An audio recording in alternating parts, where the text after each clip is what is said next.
Democrats in Congress are slamming the Supreme Court's ruling in the birthright citizenship case. Our next guest, Democratic Congressman Jamie Raskin, wrote on X, eager to soothe Trump's wounded ego, the Supreme Court ended nationwide injunctions. Trump is crowing, but this just means we'll take our smashing wins in 4 district courts and turn them into wins in 94 district courts.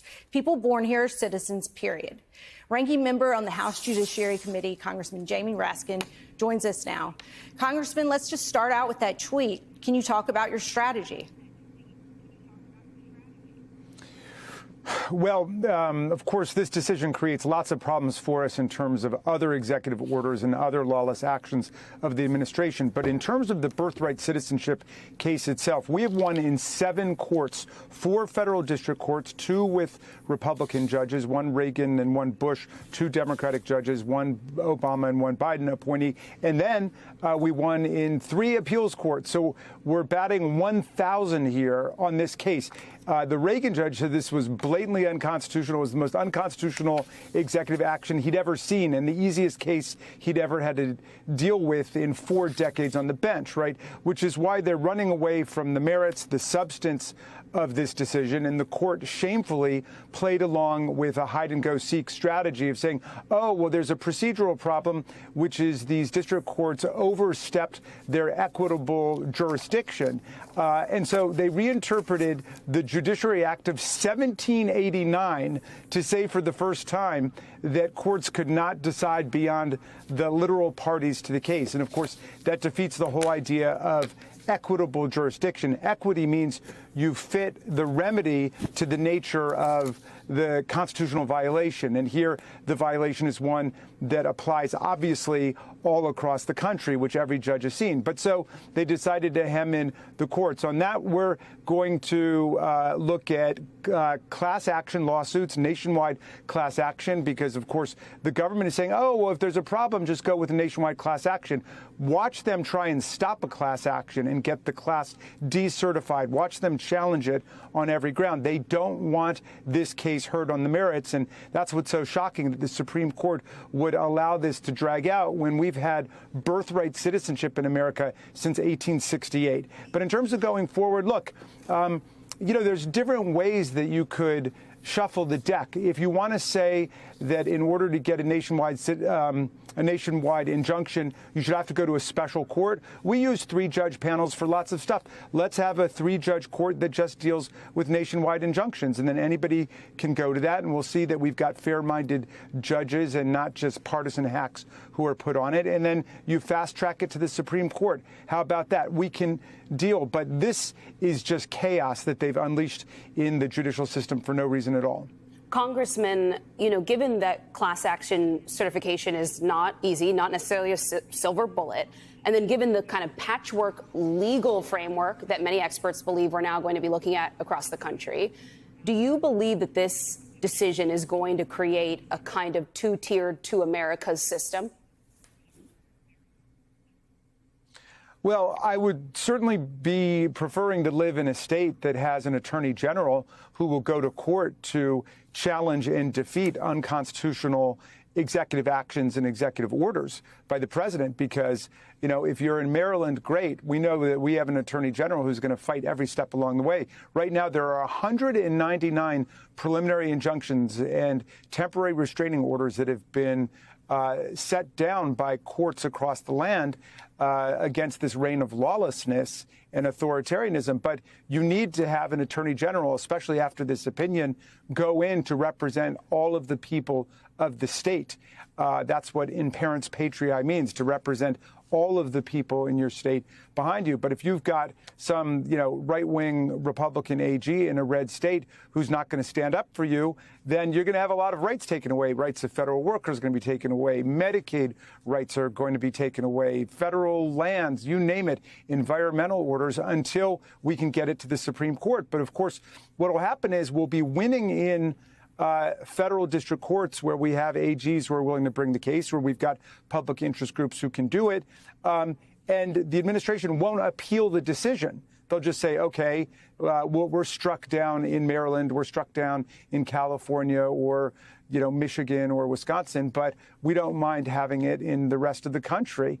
That obviously completely collides with the idea of a rule of law and a constitution that applies equally. And it's not fair to people who live in red states who still want their civil rights and civil liberties. It's basically the situation that women are in those states in terms of having their abortion rights and their reproductive freedom taken away. And so we got to make sure that people can at least travel between the states, and that the privilege and immunity of the constitutional right to travel is maintained during this horrible period.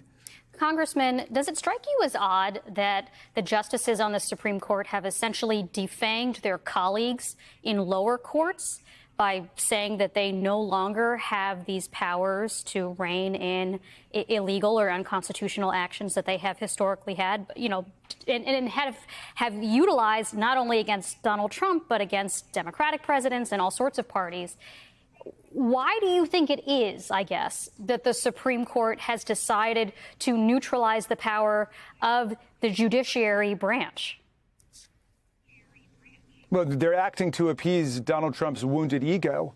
All of his fragile feelings about being struck down on the birthright citizenship order in 7 different courts, 4 district and 3 appellate courts. And so they've decided to snatch the power away, the power of equity, which is all about giving the courts the power they need in order to vindicate the rights of the people. And, the majority opinion by Justice Barrett, I think, didn't recognize what equity actually is. It's allowing the courts to adjust the remedy to the nature of the constitutional violation. So they really put the cart before the horse, and they said, oh, well, we think, these judges are getting too big for their britches here, when, nobody has argued with the substance of any of their rulings and the logic of any of their rulings. It's like my MAGA colleagues in Congress who are saying, we're going to impeach those judges. We're going to impeach Judge Boasberg, who was appointed first to the bench by President Bush. We're going to impeach him. This guy was Justice Kavanaugh's roommate at Yale Law School. We're going to impeach him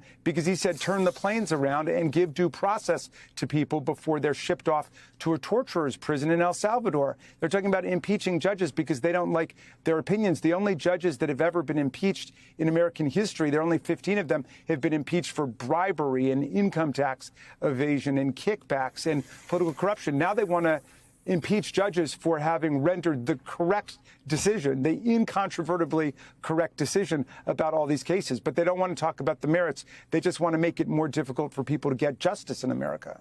Congressman, let me ask you really quickly, if I can, before we go, about the startling development last night. The Attorney General, Pam Bondi.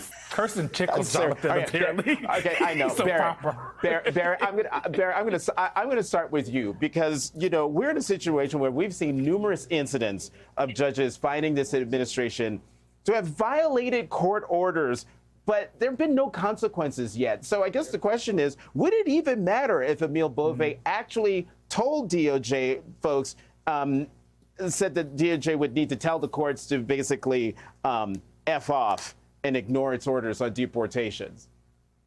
I mean, that's what makes this so believable, right? You don't just have to believe the whistleblower, just look at the actions that DOJ has taken over the last few months. This is exactly what they've done.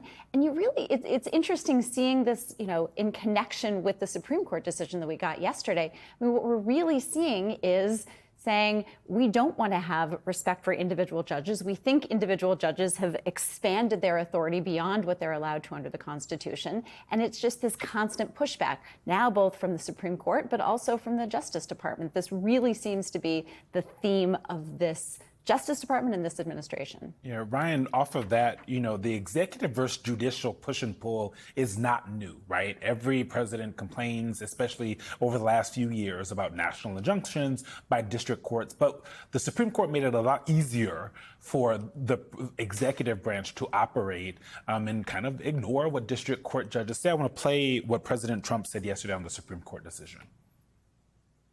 Well, this really brings back the Constitution. This is what it's all about, and this is really the opposite of that. Well, I think taking power away from these absolutely crazy radical left judges is a tremendous. This is such a big day. It only takes bad power away from judges. It really doesn't take power. It takes bad power, sick power, and unfair power. think the judges would disagree with that, Ryan. But as you're talking to folks, how are they kind of taking in? I know we're like less than 24 hours into this, but how are they kind of thinking about navigating this new space? Yeah, I mean, it's going to have a really big repercussions, I think, outside of the birthright citizenship case and these nationwide injunctions, because that's how a lot of these have come about. There's already been some class action lawsuits filed as sort of a different strategy that individual groups have taken, but that's a little bit tougher. It's going to cause a lot of new litigation and cause, I think, a lot of uncertainty in some of these other cases that has been on pause, essentially, because of these injunctions. And it just makes it a little bit more piecemeal. And it, according to the dissenters in this case, is going to really undermine the rule of law. I think overall, what we've seen, the attacks and some of the clips you were playing from Pam Bondi there. I think there's just this disconnect between because of the bully pulpit that the White House has and, the Justice Department theoretically has, although this is a lot more political than it is, those sort of statements have been in the past. You wouldn't expect to see a Merrick Garland up there making those sort of really, strong, I guess, arguments as Pam Bondi has. The judges, as they've come under threats, can't really push back on this. That's outside of their wheelhouse. They're not sort of doing those news press conferences and attacking the executive, because that would be inappropriate. So guys, this is bad news for Trump, because he gets himself into trouble when he lets the mask slip too much. Because even with Trump, part of his ability to govern is the illusion that it's not total fascism yet, right? And this is why he got into trouble with the GOP. The GOP got into trouble a couple of years ago. He wasn't even in power anymore. But Trump's judges and the conservatives already on the court basically helped create a system where women would lose their rights. They took away nearly half a century of precedent on a woman's right to control her body, and the GOP got punished for it, not just in those midterms, but in special elections for the next couple years, right?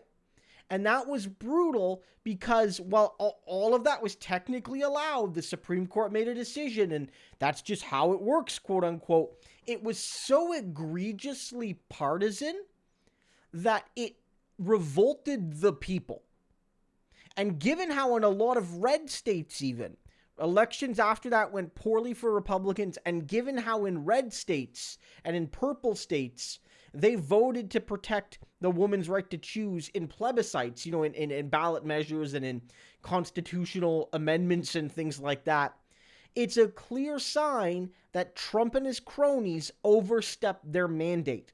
And they should have learned their lesson, that even some people that are willing to vote Republican do not like this type of stuff. And so what happened? Against all common sense and decency, the American people made a mistake. The voters were wrong, and they gave him another chance. And lo and behold, what's happening? You have his people behind the scenes saying, look, we don't respect judges. We're going to ignore them when it suits us. And then you have the Supreme Court, not on every individual case, but in general, leaning into the idea that Trump is above the law. And it's led to pushback, but it's also created more pushback from judges down ballot who are downstream, who are sick of this mess, and most importantly, from regular folks that do not like a crony court.